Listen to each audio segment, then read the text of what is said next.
Hi, it's me. Oh my God. Every classic show has that character. You know the one. The moment they popped up on screen, you groaned, rolled your eyes, maybe even wondered why the writers were trying to ruin your favorite series. And yet, week after week, there they were. Still in the cast, still in the promos, still woven into the story like they were absolutely essential. That's because, most of the time, they were. In this video, we're counting down those TV characters we loved to hate, but the writers simply couldn't live without. These weren't accidents or throwaway roles. They were chaos agents, foils, ratings magnets, and walking symbols of what the show was really trying to say. From Jump the Shark kids to overbearing neighbors, from cringy cousins to cackling exes. These characters may have driven us nuts, but take them away, and the whole series starts to fall apart. If you love digging into the why behind your favorite shows, the structure, the tropes, the behind-the-scenes logic, go ahead and hit like and subscribe. It really helps the channel. Alright, let's dive into the characters we swore we couldn't stand, but the writers absolutely needed. 10. Cousin Oliver, the Brady Bunch. Let's start with one of the most infamous uh-oh additions in TV history, Cousin Oliver from the Brady Bunch. Even if you've never watched the show all the way through, you've probably heard the name Cousin Oliver used as shorthand for a desperate attempt to freshen up a series. By the time he showed up, the Brady kids were growing up, the storylines were getting older, and that original, cute kids getting into mischief magic was starting to fade. So the solution? Ship in a new, wide-eyed little cousin with a bowl cut and big glasses to recreate the early season's vibe. Viewers, though, weren't buying it. Oliver felt tacked on, like an extra puzzle piece jammed into a picture that was already complete. Fans resented him for replacing the charm of the original kids and saw his arrival as the moment the show officially jumped the shark. But from the writer's perspective, Oliver made sense on paper. He gave them an easy way to reboot those wholesome, kid-centric plots. Science projects gone wrong, innocent mistakes turned into life lessons that didn't work as well once the Brady kids were teenagers worrying about dates and driving. He was a plug-and-play source of hijinks. The problem wasn't that Oliver had no purpose. It was that the audience could see the purpose.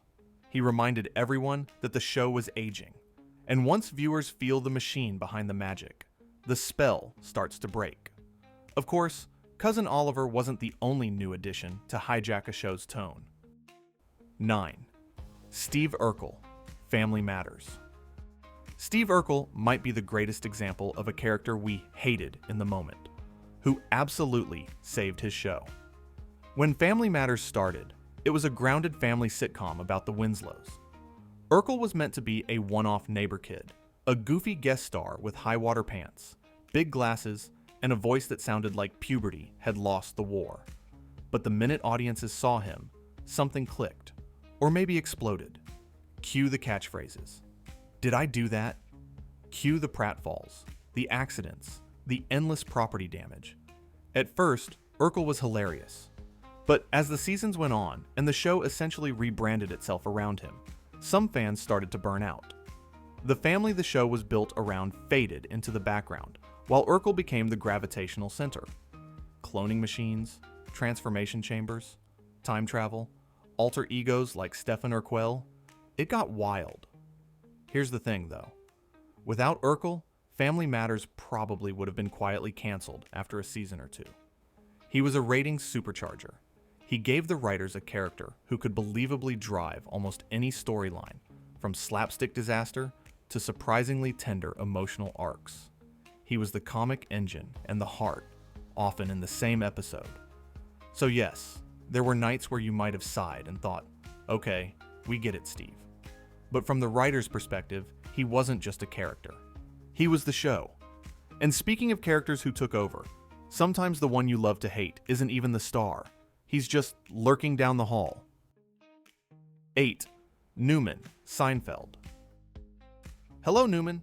With 2 words and 1 look, Jerry summed up the entire audience's relationship with this guy.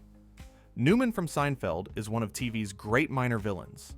Petty, smug, scheming, and somehow always one step away from ruining Jerry's day. He isn't evil in any grand sense. He's just irritating.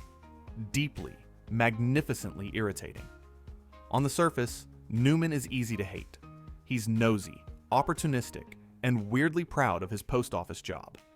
He plots against Jerry, manipulates Kramer into half-baked schemes, and delights in every minor misfortune that befalls anyone else. Whenever he walks into a scene, you just know something uncomfortable, awkward, or ridiculous is about to happen. He's the human embodiment of a slow-moving traffic jam, but that's exactly why the writers needed him. Seinfeld is a show about petty grievances and the absurdity of everyday life. Newman is like the distilled essence of all those annoyances. The neighbor you can't get rid of, the coworker who always complains, the guy who somehow knows just enough about you to cause trouble. He gives Jerry a personal nemesis, a way to escalate conflicts that would otherwise just fizzle out. Newman also deepens Kramer's world. Their odd friendship lets the show push Kramer into even stranger territory, because if Newman thinks it's a good idea, you know it's going to go off the rails. So yes, we recoil every time Jerry's voice drips with contempt.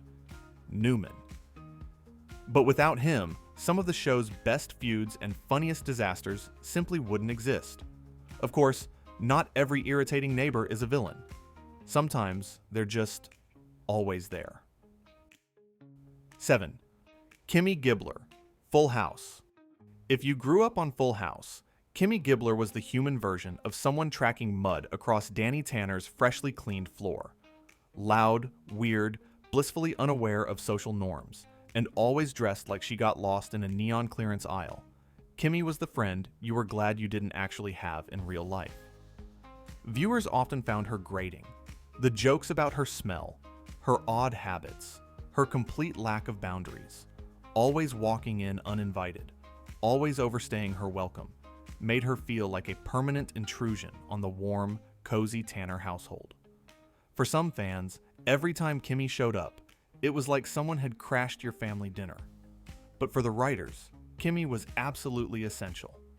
She gave DJ a friend outside the family bubble, which is crucial in a show where almost everyone lives under one roof. Through Kimmy, the show could explore peer pressure, rebellion, and bad decisions without ever really tarnishing DJ's good girl image. Kimmy was the designated bad influence, but in a gentle sitcom way. She also served as a comedic mirror. The Tanner family's patience, kindness, and constant willingness to include her reinforced the show's core message about love and acceptance. Kimmy brought chaos, but she also gave the Tanners, and the audience, someone to extend grace toward. Without Kimmy, Full House becomes a lot more sterile. A perfectly polite house with perfectly polite kids. She was the squeaky wheel that made the rest of the machine look smoother. And speaking of squeaky wheels, let's move from the house in San Francisco to the halls of Bayside High. 6. Screech, Saved by the Bell. In the cool kid world of Saved by the Bell, Screech was the permanent outsider.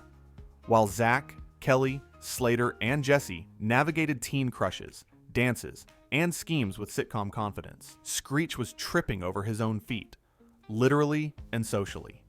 His high-pitched voice, overdone reactions, and endless misunderstandings made him the butt of countless jokes. As the series went on, and especially in later iterations like The New Class, some viewers felt Screech had become too cartoonish. While everyone else slowly moved into more grounded teenage or adult storylines, Screech seemed frozen in a loop of exaggerated goofiness. He was the character many people rolled their eyes at, even as they knew he'd be part of whatever wild plan was coming next. But the writers needed Screech for a few key reasons. First, he was pure, unfiltered comic relief. When a storyline risked becoming too serious, Screech could wander in, misunderstand the situation, and send everything spinning back into slapstick. Second, he made Bayside feel a little more real. High school isn't just heartthrobs and cheerleaders. It's also awkward kids, misfits, and late bloomers. Screech represented that entire crowd. Most importantly, his friendship with Zach gave the show some emotional depth. Zach could be selfish and scheming, but his loyalty to Screech reminded us he wasn't just a charming con artist. He had a heart. Screech let the writers show both the best and worst of their golden boy. So, while you might have cringed at some of his jokes or antics, the show would have been oddly hollow without him. And sometimes, the annoying character isn't an outsider at all. It's the guy living down the hall from the star. 5. Carlton Banks, the Fresh Prince of Bel-Air. In a show built around the cool, street-smart charisma of Will Smith, Carlton Banks was practically engineered to be uncool. Short, preppy, obsessed with rules, and ready to break into Tom Jones at any moment, Carlton was everything Will, and a lot of the audience, didn't want to be. It was easy to laugh at him, tease him, or get frustrated when he got in Will's way. Some viewers saw Carlton as the show's stick in the mud. He was the one reminding everyone of curfews, college applications, and doing things the right way. When Will was trying to bend the rules or dodge responsibility, Carlton was often the nagging voice of reason, or, depending on your perspective, the buzzkill. But here's the twist. Carlton is one of the most important characters in The Fresh Prince of Bel-Air. He's not just comic relief with a goofy dance. He's the show's living contrast. By putting Will and Carlton side by side, same age, same house, same family, radically different experiences, the writers could explore class, race, privilege, and identity without ever giving a lecture. Carlton's worldview forces Will to question his assumptions, and vice versa. When Carlton faces discrimination, despite doing everything right, it hits harder because we've spent years laughing at him and dismissing him as sheltered. He becomes a lens for some of the show's most powerful episodes. So, while a younger, you might have rolled your eyes every time he straightened his blazer and lectured Will, the writers needed Carlton to give the show its balance. Without Carlton, Fresh Prince is a fun, fish-out-of-water sitcom. With him, it becomes something deeper. Of course, some shows needed someone even pettier, more hypocritical, and much, much meaner. 4.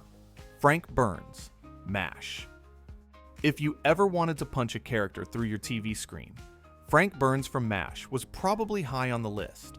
Petty, hypocritical, jealous, and often dangerously incompetent. He was the walking embodiment of everything you don't want in a doctor, especially in a war zone. Viewers hated him, and that was 100% by design. Frank wasn't just annoying, he was morally flimsy. He preached rules and discipline while having an affair, sabotaging others, and putting his ego above patient care. In a show full of characters coping with the insanity of war through humor and humanity, Frank felt like a cold, bureaucratic slap in the face. Every time he tried to pull rank or snitch on Hawkeye and Trapper, you could feel the collective audience groan. But the writers needed Frank as a symbol. MASH wasn't just a comedy, it was a critique. Frank represented blind obedience, cowardice, and the cruelty of systems that care more about rules than people. By making him so infuriating, the show sharpened its point. Compassion matters more than protocol. He also gave Hawkeye and the others something to push against. Their rebelliousness, their pranks, and even their heroism were defined in contrast to Frank's small-mindedness. Without a character like him, the camp would have had tension, but not the same moral edge. When Frank eventually left the show, the writers had to rethink how they created conflict, because you can't just replace that level of focused resentment. He was the pressure point that made everything else pop.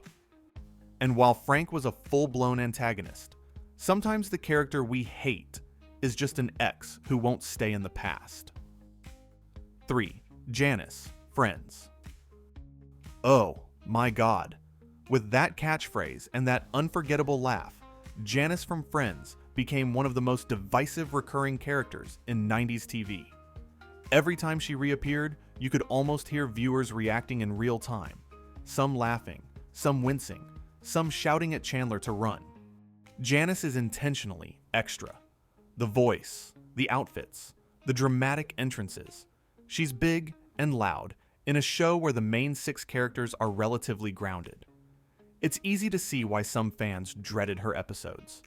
She represented clinginess, chaos, and Chandler's inability to fully move on. She'd pop up just when you thought he was finally growing or changing, dragging him and us back into old patterns. But that's exactly why the writers kept bringing her back. Janice is like a walking progress report for Chandler. Every time she returns, we see where he is emotionally. Is he still afraid of commitment? Still sabotaging himself? Or finally ready to choose something healthier? Janice doesn't just annoy him, she exposes him. She's also a guaranteed laugh generator. Her mere presence shifts the tone of a scene. You know Chandler's going to spiral, the group is going to react, and something memorable is going to happen. In a show about relationships and the messiness of adult life, having an ex who just won't disappear is extremely relatable. Without Janice, Chandler's romantic history would feel oddly clean. With her, it feels hilariously, painfully human. And while Janice kept crashing the party, some characters weren't brought in to revisit the past. They were there to overhaul the entire dynamic. 2. Rebecca Howe, Cheers. When Diane left Cheers, a lot of viewers figured the magic was over. The Sam and Diane relationship had been the backbone of the show for years. A will-they-won't-they romance full of arguments, chemistry, and unresolved tension. Enter Rebecca Howe, played by Kirstie Alley, and suddenly the whole vibe shifted. For some fans, that shift felt like a betrayal. Rebecca wasn't Diane. She wasn't a snobby intellectual sparring with Sam. She was an ambitious, insecure, somewhat fragile career woman dropped into a bar she didn't quite understand. Her relationship with Sam wasn't the same type of romantic tug-of-war, and many viewers who were invested in the original dynamic resented her for it. To them, Rebecca was the replacement, and it's hard to win people over from that position. From the writer's perspective, Rebecca was a lifeline. The Sam-Diane storyline had run its course. You can only break up and reconcile so many times before it becomes stale. Rebecca allowed Cheers to evolve into a slightly different show. More workplace farce, more office politics, more stories about money and corporate ownership, and less about one central romance. Her insecurities, failed relationships, and professional anxieties opened up a new emotional palette. She also gave Sam someone to bounce off in a totally different way. Less star-crossed lover, more ex-Lothario dealing with a boss who's just as flawed as he is. In the long run, Rebecca helped keep Cheers fresh when it easily could have sagged under the weight of past glory. And while Rebecca kept a legendary bar alive, our final character is infamous for supposedly nearly sinking an entire animated franchise. 1. Scrappy-Doo, Scooby-Doo. Even if you've never watched a full season with him, you probably know the reputation. Scrappy-Doo, the little pup who ruined Scooby-Doo. Brash, fearless, overeager, and constantly shouting, "Puppy power." Scrappy was everything the original gang wasn't. Where Scooby and Shaggy were scared and cautious, Scrappy charged straight at danger like he was bulletproof. Older fans especially found him grating. The tone of the show shifted from spooky mystery with comedic cowardice to more hyper, kid-targeted action. Scrappy felt like a walking reminder that the franchise was trying to appeal to younger viewers, even if that meant leaving some of the older audience behind. For many people, he's become shorthand for a character who changes a series for the worse. But when Scrappy first appeared, the franchise needed a shakeup. After years of fairly similar mysteries, spooky guy in a mask, chase scenes, trap, reveal, the writers were looking for new energy. Scrappy gave them a different engine. Instead of stumbling into trouble, the gang was being dragged into it by an overconfident puppy who desperately wanted to prove himself. He also created a new dynamic inside the group. Scooby and Shaggy weren't just running from monsters anymore. They were trying to keep a reckless kid out of harm's way. That allowed for new jokes, new conflicts, and a fresh way to structure episodes. Did Scrappy overstay his welcome? A lot of fans would say yes, but for a time, he kept Scooby-Doo alive and evolving in a crowded Saturday morning landscape. And that's the thing about hated characters. They're often doing the heavy lifting behind the scenes. Conclusion. So, what do all these characters have in common? Cousin Oliver, Urkel, Newman, Kimmy, Screech, Carlton, Frank, Janice, Rebecca, and Scrappy-Doo. On the surface, they're the ones we complained about. We groaned when they entered a scene, quoted their catchphrases with just a little too much sarcasm, and joked that they ruined the show. But underneath that frustration, they were doing the jobs no one else on the cast could do. They kept storylines moving when things got stale. They gave the heroes someone to clash with, someone to rescue, or someone to grow beyond.